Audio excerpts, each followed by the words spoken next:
నమస్కారం ETV news కి స్వాగతం. జగన్ అక్రమాస్తుల కేసు విచారణ ఎందుకు ఆలస్యం అవుతోందని సుప్రీంకోర్టు ప్రశ్నించింది. కేసులో జగన్ బెయిల్ రద్దు సహా ఆయనతో పాటు ఇతరులపై నమోదైన కేసుల విచారణను తెలుగు రాష్ట్రాల నుంచి బదిలీ చేయాలని ఎంపీ రఘురామకృష్ణరాజు దాఖలు చేసిన పిటిషన్లపై సుప్రీంకోర్టు విచారణ చేపట్టింది. విచారణలో జాప్యానికి తాము బాధ్యులం కాదని సిబిఐ తరపున సొలిసిటర్ జనరల్ తుషార్ మెహతా తెలిపారు. ఎవరు బాధ్యత వహిస్తారని ధర్మాసనం ప్రశ్నించగా దిగువ కోర్టులో వాయిదాలతో తమకు సంబంధం లేదన్నారు. దర్యాప్తు సంస్థకు సంబంధం లేకపోతే ఎవరికి ఉంటుందని జస్టిస్ సంజీవ్ ఖన్నా నిలదీశారు. ప్రజాప్రతినిధులపై దాఖలైన పిటిషన్లను త్వరగా విచారించాలని గత ఆదేశాల మేరకు తెలంగాణ హైకోర్టు ఇచ్చిన ఉత్తర్వుల్ని జగన్ న్యాయవాదులు ప్రస్తావించారు. ఈ పిటిషన్లపై విచారణ ముగించాలని కోరారు. విచారణ ముగించడం లేదని ధర్మాసనం స్పష్టం చేయగా హైకోర్టు సుమోటోగా ఆదేశాలు ఇచ్చినందున 3 నెలల తర్వాత పరిశీలించాలని జగన్ న్యాయవాదులు కోరారు. సమయం ఇచ్చి ఉపయోగం ఏముందన్న కోర్టు ఇన్నిసార్లు వాయిదాలు పట్టం ఇంత కాలయాపన ఏంటని మండిపడింది. ఇంతకాలం నుంచి ఒక్క డిశ్చార్జ్ పిటిషన్ అన్నా పరిష్కరించారా అని ప్రశ్నించింది.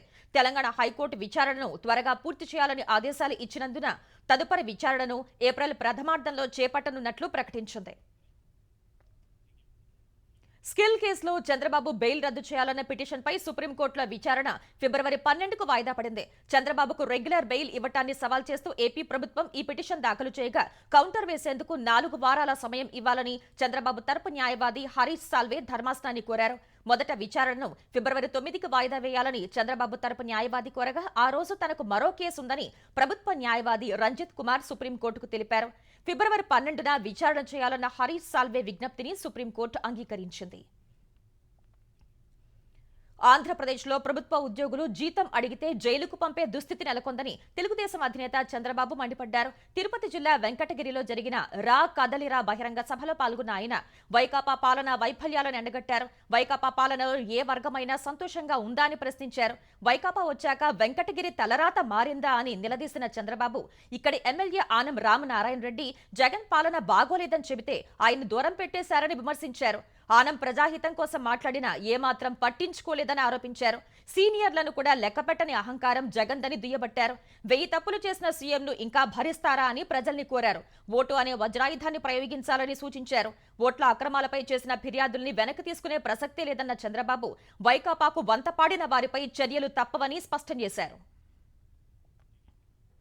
దొంగ ఓట్ల పాత్రధారులే కాకుండా సూత్రధారులపైన చర్యలు తీసుకోవాలని తెలుగుదేశం పొలిట్ బ్యూరో సభ్యుడు బొండా ఉమా మహేశ్వరరావు డిమాండ్ చేశారు. వైకాపా నేతల నుంచి ఫోన్ వస్తే కొంతమంది అధికారులు న్యాయాలు విచారించకుండా పనిచేస్తున్నారని ఆక్షేపించారు.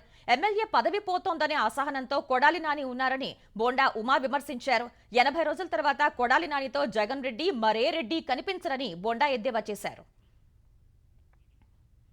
హామీలు అమలు చేయాలనే ఆలోచన కాంగ్రెస్ పార్టీకి లేదని ఎగ్గొట్టే ప్రయత్నమే చేస్తోందని భారాస కార్యనిర్వాహక అధ్యక్షుడు కేటీఆర్ ఆరోపించారు.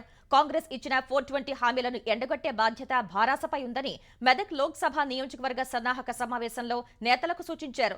కాంగ్రెస్ ఎన్నికలప్పుడు ఒక మాట ముగియగానే మరో మాట మాట్లాడుతోందని ఆక్షేపించారు. రేవంత్ రెడ్డి అధికారంలోకి వచ్చాక డిసెంబర్ 9న రుణమాఫీ చేస్తానని చెప్పారని, ఇప్పుడు తుమ్మల నాగేశ్వరరావు విడతల వారీగా రుణమాఫీ అనటం సహా బకాయిలు ముక్కుపిండి వసూలు చేయాలనే ఆదేశాలు జారీ చేశారని వివరించారు. ప్రియాంక గాంధీ నిరుద్యోగ భృతి ఇస్తామని చెప్తే భట్టి చెప్పలేదని అసెంబ్లీ సాక్షిగా అబద్ధమాడారని మండిపడ్డారు. కేసీఆర్ ఉన్నంతకాలం అదానీ తెలంగాణలో అడుగు పెట్టలేదన్న కేటీఆర్ కాంగ్రెస్ రాగానే ఎలా వస్తున్నారని ప్రశ్నించారు. భాజపా తప్పుల్ని కాంగ్రెస్ ప్రశ్నించదని, కాంగ్రెస్ ను భాజపా ప్రశ్నించదని వ్యాఖ్యానించారు. గత ఎన్నికల్లో మెదక్లో అత్యధిక మెజార్టీ సాధించామన్న ఆయన ఈసారి కూడా గులాబీ జెండా ఎగరబోతోందని చెప్పారు. గులాబీ జెండా పార్లమెంట్లో లేకుంటే తెలంగాణ ప్రయోజనాలకు నష్టం జరుగుతుందని ప్రజలకు ఇదే విషయాన్ని చెప్పాలని సూచించారు. తెలంగాణలో కాంగ్రెస్ ప్రభుత్వం ఎన్నికలకు ముందు ఇచ్చిన హామీలను వెంటనే నెరవేర్చకుంటే ప్రజలు తిరగబడతారంటూ భారత నాయకులు చేస్తున్న వ్యాఖ్యల్ని తెలంగాణ ఎక్సైజ్ శాఖ మంత్రి జూపల్లి కృష్ణారావు మండిపడ్డారు. 9.5 పాలనలో ఇచ్చిన హామీలను నెరవేర్చనందునే భారాసపై ప్రజలు తిరగబడి ఓడించారని ఆయన అన్నారు. గతంలో భారాస ప్రభుత్వ హామీలపై ప్రశ్నిస్తే కొత్త రాష్ట్రం కొత్త ప్రభుత్వం అని చెప్పిన అప్పటి మంత్రులు ఇప్పుడు 2 నెలలకే హామీల అమలుపై ఎలా నిలదీస్తారని జూపల్లి ప్రశ్నించారు. కాంగ్రెస్ ప్రభుత్వం వచ్చిన తర్వాత ఇప్పటికే 2 హామీలు నెరవేర్చామని, మిగిలిన వాటిని నెరవేర్చే ప్రక్రియ కొనసాగుతోందని జూపల్లి వివరించారు.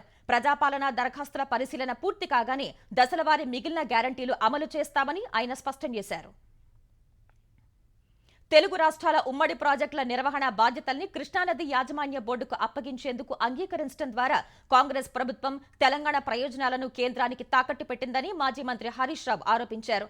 ఉమ్మడి ప్రాజెక్టుల్ని కృష్ణా బోర్డుకు అప్పగిస్తే తెలంగాణ ప్రయోజనాలు తీవ్రంగా దెబ్బతింటాయని ఆందోళన వ్యక్తం చేశారు.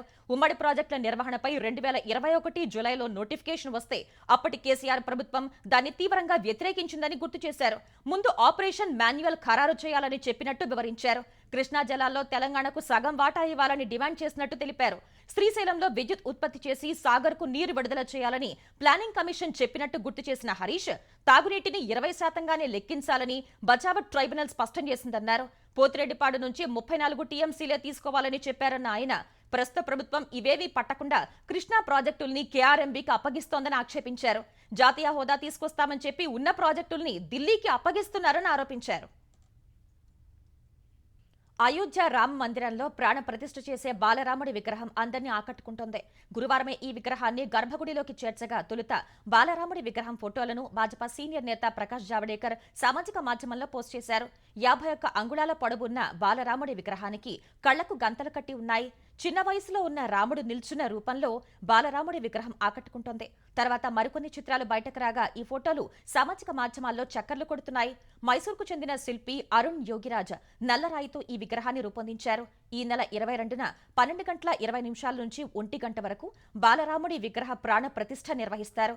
ప్రధాని నరేంద్ర మోదీ చేతుల మీదుగా వేద పండితులు, అర్చకులు ఈ కార్యక్రమాన్ని నిర్వహించనున్నారు. తొలుత ప్రధాని రాముడి విగ్రహానికి ఉన్న కళ్లకు గంతలు విప్పి దర్శనం చేసుకుని హారతి ఇస్తారు. ఈ కార్యక్రమానికి వివిధ రంగాలకు చెందిన 11,000 మంది ప్రముఖులను ఆహ్వానించారు. అయోధ్యలో శ్రీరాముడి విగ్రహ ప్రాణ ప్రతిష్ఠ జరిగే ఈ నెల 22న ప్రజలందరూ తమ ఇళ్లలో రామజ్యోతిని వెలిగించాలని ప్రధాని నరేంద్ర మోదీ కోరారు. పేదరికాన్ని తమ జీవితాల నుంచి తొలగించేందుకు రామజ్యోతి స్ఫూర్తిగా నిలుస్తోందన్నారు. దేశంలో ఎన్నో ఏళ్ల క్రితమే గరీబీ హఠావో నినాదాలు వినిపించినప్పటికీ పేదరికం మాత్రం తొలగిపోలేదని కాంగ్రెస్ ను ఉద్దేశిస్తూ విమర్శించారు. మహారాష్ట్రలోని వివిధ ప్రాంతాల్లో ప్రధానమంత్రి ఆవాస్ యోజన కింద నిర్మించిన 90,000 ఇళ్లను మోదీ లబ్ధిదారులకు అందజేశారు.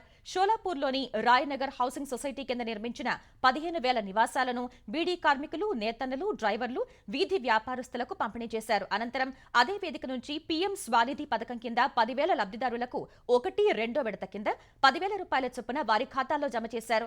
పేదల సంక్షేమం, సాధికారత కోసం తమ ప్రభుత్వం అంకితభావంతో పనిచేస్తోందని ప్రధాని పునరుద్ఘాటించారు. అభివృద్ధి చెందిన దేశంగా భారత్ను తీర్చిదిద్దేందుకు స్వావలంబన చాలా కీలకమని వ్యాఖ్యానించారు.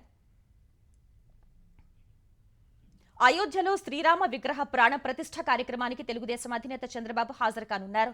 ఈ నెల 22న జరిగే ఈ కార్యక్రమానికి హాజరయ్యేందుకు ఆయన 21న సాయంత్రం బయలుదేరనున్నారు. అయోధ్యలో శ్రీరామ ప్రాణ ప్రతిష్ఠ కార్యక్రమానికి హాజరు కావాలని శ్రీరామ జన్మభూమి తీర్థక్షేత్ర ట్రస్ట్ ప్రతినిధులు ఇప్పటికే చంద్రబాబుకు ఆహ్వానం పంపారు. దేశంలో ఎస్సీ వర్గీకరణపై అధ్యయనానికి కమిటీ వేస్తామని తెలంగాణ అసెంబ్లీ ఎన్నికలకు ముందు హైదరాబాద్ సభలో ప్రకటించిన ప్రధాని నరేంద్ర మోదీ అందుకు అనుగుణంగా చర్యలు చేపట్టారు.